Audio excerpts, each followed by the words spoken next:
quels sont l'importance des investissements pour le développement d'un pays. Donc, la première question que nous avons est quels sont les secteurs clés d'investissement au Mali, professeur? Donc, bonsoir aux téléspectateurs. Quand on parle du Mali, le Mali c'est un pays qui regorge beaucoup d'opportunités en termes d'investissement, qui s'élève à peu près 7 secteurs. 7 secteurs. Le premier secteur, on a l'agriculture et l'agro-business.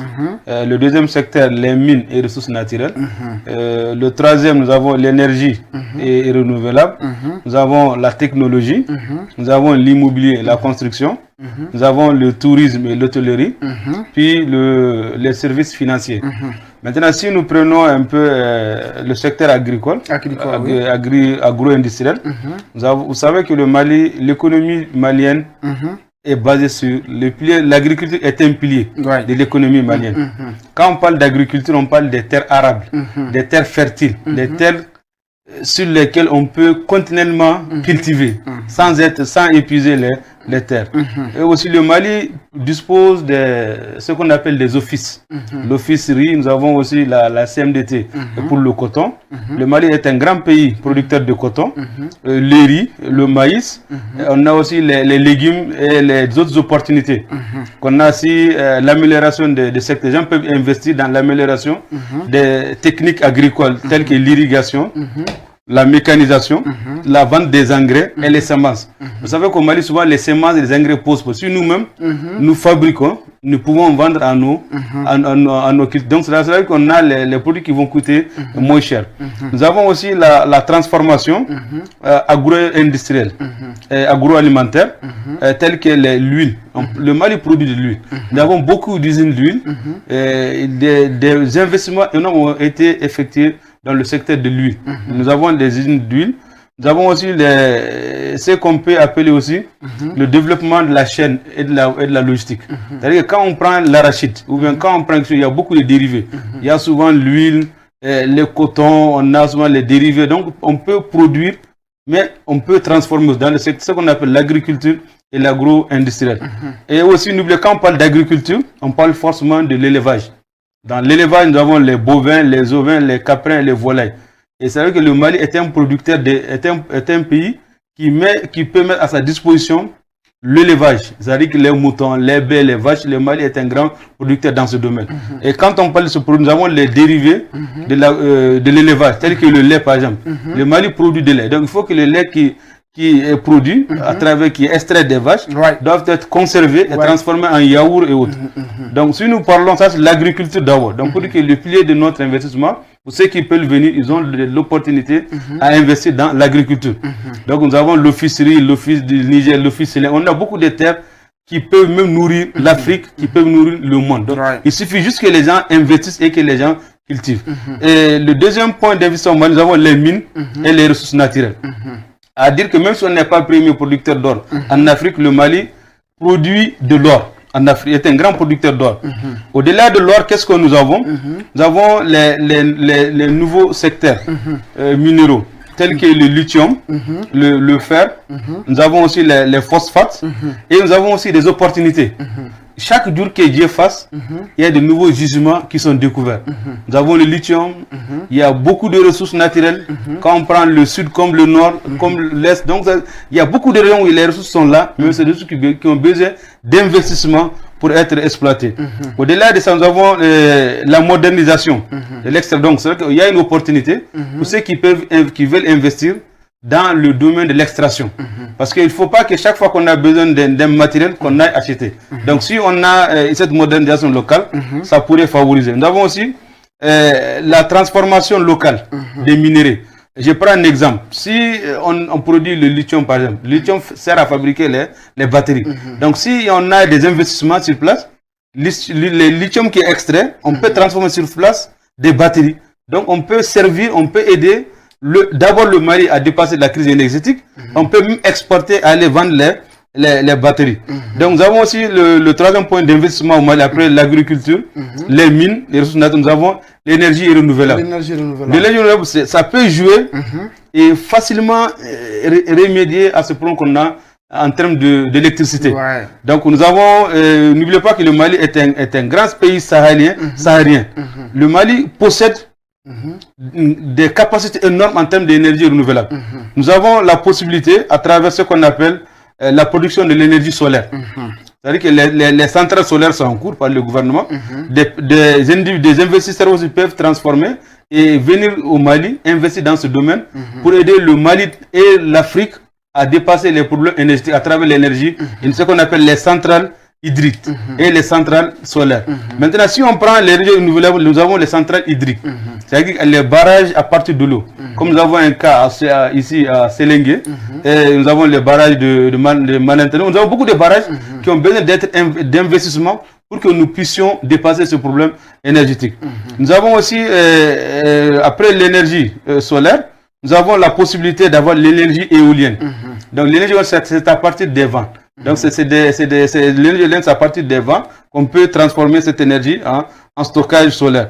Nous avons aussi la possibilité de créer aussi, celui qui veut, comme on sait que le Mali est en train de migrer vers l'énergie solaire, on peut avoir la possibilité au Mali d'avoir des usines pour monter les panneaux, maintenance des panneaux, ou bien l'assemblage, ou bien l'assemblage des batteries, ou bien l'entretien.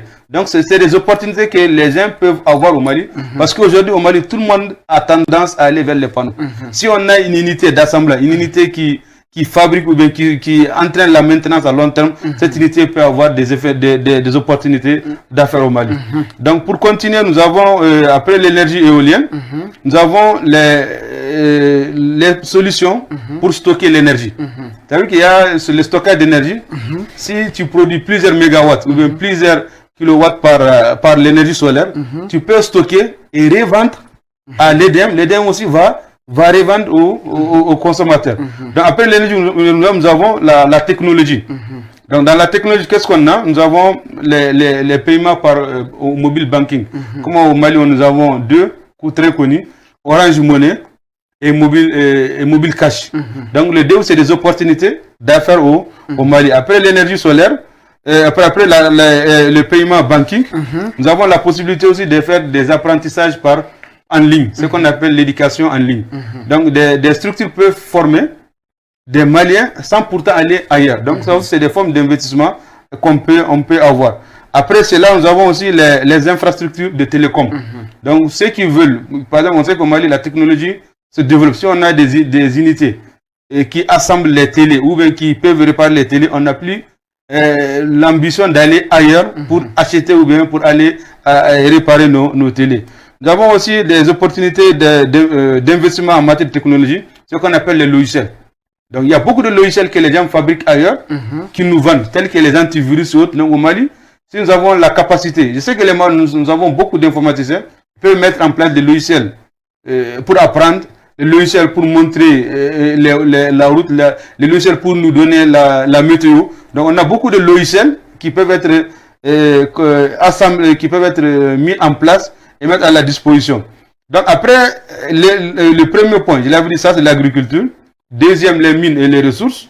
Troisième, énergie et renouvelable. Quatrième, technologie et communication. Donc pour le cinquième point, ça c'est l'immobilier et la construction. Donc vous savez qu'avec l'extension des grandes villes, l'urbanisation, les Maliens, chacun veut avoir une maison. Donc on peut avoir des thèmes d'investissement dans la construction des logements sociaux. On peut avoir des opérateurs économiques ou bien des partenaires étrangers qui viennent au Mali, qui disent, bon, avec le gouvernement, ils tombent d'accord de construire un certain nombre de logements et mettre à la disposition ce logement pour qui veut, à un long terme, pour payer ce qu'on appelle location-vente.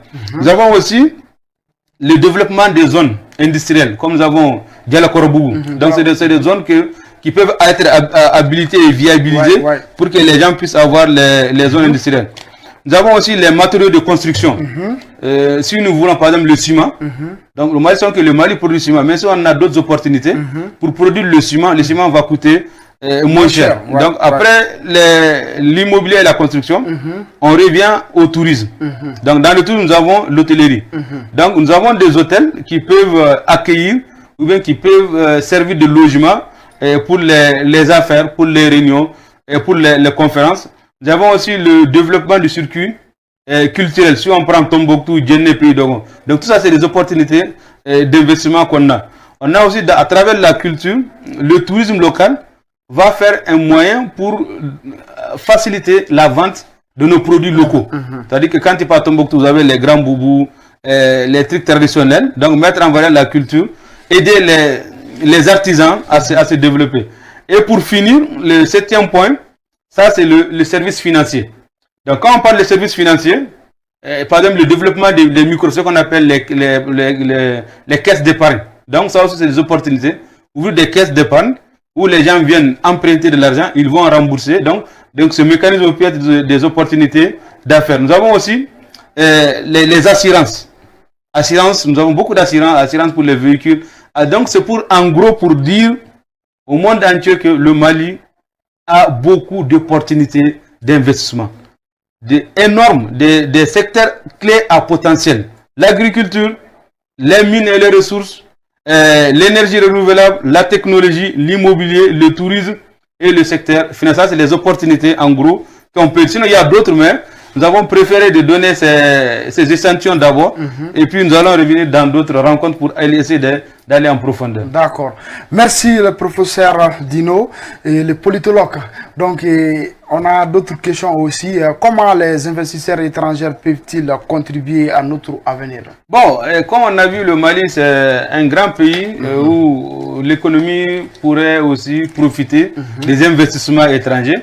Mais comment on peut investir au Mali? C'est facile parce que nous avons l'agence API, l'agence pour la promotion des investissements. Ça c'est le cadre institutionnel. Nous avons aussi le code minier qui a été modifié et amélioré l'autre jour. Donc nous avons beaucoup d'opportunités. Mais quand vous voulez investir au Mali, venez aider le Mali en fonction des attentes. Parce qu'on a vu que auparavant, les investisseurs viennent, mais les retombées ne tombent pas dans le développement. Donc avec ce changement de paradigme, quand les investisseurs vont venir, ils vont nous aider en fonction de nos besoins, en fonction de notre code, en fonction de notre législation, en fonction de la loi en vigueur. Donc tout le monde peut venir. C'est comme on dit, dans tous les pays, il faut respecter le cadre des investissements. Le Mali a un cadre vraiment propice, un cadre qui offre des meilleures possibilités à tout étranger qui veut intervenir au Mali. Et aussi les investisseurs, pas seulement les étrangers, les Maliens aussi qui veulent intervenir peuvent voir ces 7 secteurs pour appuyer l'économie. Quand il y a l'investissement, l'industrie se développe, ça crée l'emploi et ça crée une certaine stabilité au niveau de la jeunesse. D'accord. Merci pour ces éclaircissements. Maintenant, selon vous, quel avantage les investisseurs étrangers pourraient-ils apporter au secteur minier malien? Donc l'avantage est que le Mali a déjà des documents structurants, des projets structurants, une nouvelle vision du code minier, une nouvelle vision des investissements.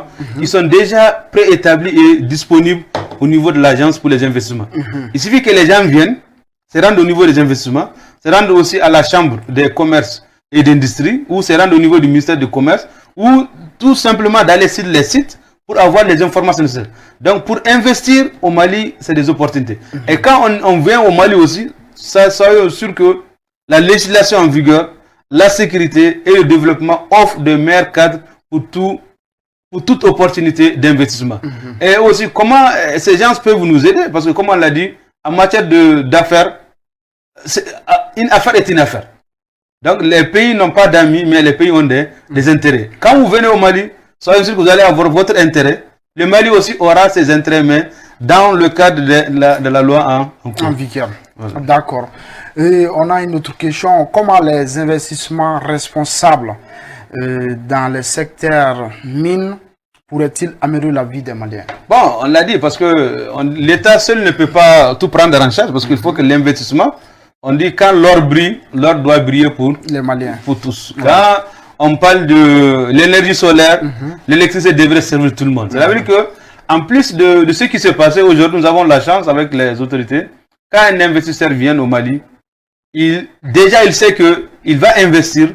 Il est rassuré aussi, le peuple malien est rassuré. Avec le nouveau code, nous avons ce qu'on appelle le local, le développement local. C'est-à-dire qu'un investisseur qui vient au Mali a l'obligation dans les clauses de donner un certain pourcentage pour le développement local. Dans le développement là, vous avez quoi? Les routes, les hôpitaux, les dispensaires, les écoles, l'aménagement des périmètres maraîchers. Donc cela veut dire qu'on peut bel et bien profiter, mais à condition que l'État ait un regard dans ce qui se passe, pour ne pas revenir sur ce qui s'est déjà passé. Ouais, d'accord. Maintenant, pensez-vous que les investisseurs étrangers peuvent aider à moderniser et rendre plus durable l'exploitation minière au Mali? Si oui, comment? Bon, comme on l'a dit, nous avons les ressources. Certainement, nous ne disposons pas de tous les moyens pour exploiter. Donc, les investisseurs étrangers, même nationaux, peuvent nous aider le Mali à moderniser l'exploitation. Nous aider à mettre en place les structures pour aider. Quand nous prenons les grands pays comme la Russie, la Chine, etc., peuvent nous aider à avoir les moyens d'extraction, les moyens d'améliorer, ce qu'on appelle raffiner, les moyens de transformer notre ressource sur place pour mettre de la valeur. Mais qu'est-ce qui nous fatigue? On exploite l'or, on raffine au Mali, mais une partie pourrait être raffinée ailleurs. Si on exploite le lithium aussi, il faudrait qu'on trouve la capacité, transformer et faire les batteries sur place. Donc on a besoin de ces investisseurs étrangers avec les technologies pour qu'ils puissent nous aider dans ce qu'on appelle les partenariats gagnant-gagnant. D'accord. Quelles sont vos attentes envers les investisseurs étrangers pour qu'ils contribuent de manière positive au développement du Mali? Bon, nos attentes sont les plus simplement possibles. Quand on vient quelque part, il faudrait se faire respecter, que ceux-ci viennent au Mali, qui respectent la législation en vigueur et aussi qui respectent aussi le clause local, en mettant en tête que le Mali, c'est un grand pays qui dispose d'énormes ressources naturelles et que les affaires sont les affaires. Voilà, on peut bien faire les affaires, mais tout en respectant le Mali, c'est-à-dire qu'il ne faut pas venir dégrader notre sol et partir. Il ne faut pas venir aussi tout en ne pas respectant la législation. Il ne faut pas que les gens viennent dans des dispositions où ils pensent qu'ils peuvent venir faire tout ce qu'ils veulent. Donc ce n'est plus possible. Quand un investisseur vient, il est encadré, il a les permis et aussi il a les obligations vis-à-vis de l'État, vis-à-vis du sol même. Parce que quand on exploite, il faut éviter la dégradation de l'environnement, éviter ce qu'on appelle les pollutions. Et nous avons aussi les obligations pour les bénéficiaires, c'est-à-dire les populations qui sont sur place. Donc si on respecte ces clauses, on respecte ce que l'État dit dans la loi, on respecte ce que les clauses, le développement local dit, on respecte les attentes des populations, je suis sûr que, et convaincu que les investisseurs peuvent nous aider à aller de loin dans un partenariat où eux-mêmes ils gagnent. Parce que comme je l'ai dit, ce n'est pas pour flatter le Mali, mais le Mali offre des meilleures opportunités par ailleurs tout au monde pour les investisseurs. D'accord. Maintenant, la dernière question. Comment le gouvernement malien peut-il encourager des investissements étrangers qui profitent à la fois aux entreprises et aux communautés locales? Bon, comme je l'ai dit, l'État a fait de son mieux parce que l'État a modifié le code. L'État a mis en place l'API, l'Agence pour la promotion des investissements.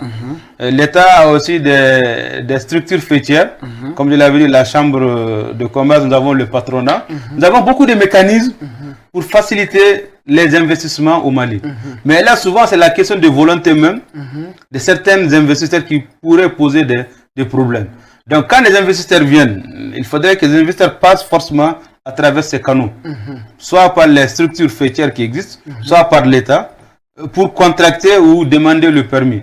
Une fois qu'ils ont le permis, ils peuvent aller exploiter tout en respectant l'environnement, en respectant le développement local, parce que aujourd'hui, il n'est plus possible pour un investisseur de faire ce qu'on appelle fermer les yeux sur les clauses. Nous avons vu des structures qui auraient tenté de violer la réglementation. Les dossiers sont. Donc, il faut que les investisseurs viennent, qui se rassurent que le Mali est un grand pays. Le Mali dispose de toutes les structures, notamment, comme je l'ai cité, la Chambre, le patronat, aussi l'API, le ministre du Commerce et d'Industrie, pour créer un mécanisme pour rassurer les investissements et que ces investissements puissent profiter d'abord aux populations. Et ces investissements, comme je l'ai dit, quand il y a l'or, quand il y a le lithium, quand il y a le fer ou bien le phosphate, ces ressources peuvent profiter d'abord à la société malienne en général et à la localité. Et aussi, il faudrait que les localités aussi aient un regard sur ce que font les entreprises. Si l'État fait sa contribution, si l'État fait sa part de responsabilité, il faudrait que l'État suive, mais il faut avoir l'implication des populations. Quand il y a l'implication des populations, souvent on a tendance à comprendre que ce que les entreprises donnent, on donne aux responsables des communautés. Et ces responsables, souvent, n'investissent pas dans les attentes. Il faut que la société civile, dans les lieux où les exploitations sont faites, il faudrait que ces gens aussi aient un regard. Donc, pour revenir sur cette question, je dirais que les investisseurs étrangers comme nationaux peuvent aider l'État à travers des investissements gagnant-gagnant-un. Ces investisseurs aussi, nationaux comme étrangers, devraient se mettre en tête que le Mali dispose de nouveaux codes. Le Mali dispose d'une législation neuve qui, en réalité, arrange les fournisseurs, qu'on appelle les investisseurs, et aussi va arranger aussi la population tout en sauvegardant les intérêts de tout un chacun. D'accord. Je pense que tout le monde a compris. Donc maintenant, vos mots de clôture. Bon, le mot de clôture, c'est pour dire que le Mali est un grand pays. En matière d'affaires, le Mali dispose d'opportunités sur lesquelles nous avons notamment l'opportunité de revenir. Mais je vais revenir une dernière fois. D'accord. Les secteurs clés, nous avons l'agriculture et l'agro-industrie, les mines et les ressources, l'énergie renouvelable. Nous avons la technologie et les télécommunications, l'immobilier et la construction, le tourisme et l'hôtellerie, les services financiers. Donc, c'est des opportunités qui sont là. Même les Maliens bien organisés peuvent profiter. Donc, un pays peut se développer, mais se développe rarement sans l'apport des investisseurs. Il faut que les ressources soient exploitées et que ces ressources aussi profitent à tout le monde. Comme l'exemple du président dit, si l'or brille, l'or doit briller pour tous les Maliens. Ouais. Je vous remercie. D'accord. Merci beaucoup, le politologue, professeur Amadou Touré Dino. Donc, merci d'avoir répondu à notre appel, notre invitation sur le plateau KT24. Donc, nous vous disons merci. Merci aussi à nos auditeurs, à toutes les personnes qui nous ont suivis aujourd'hui. Donc, nous vous disons à la prochaine fois dans l'émission KT24 Acte du jour. Merci beaucoup. À la prochaine.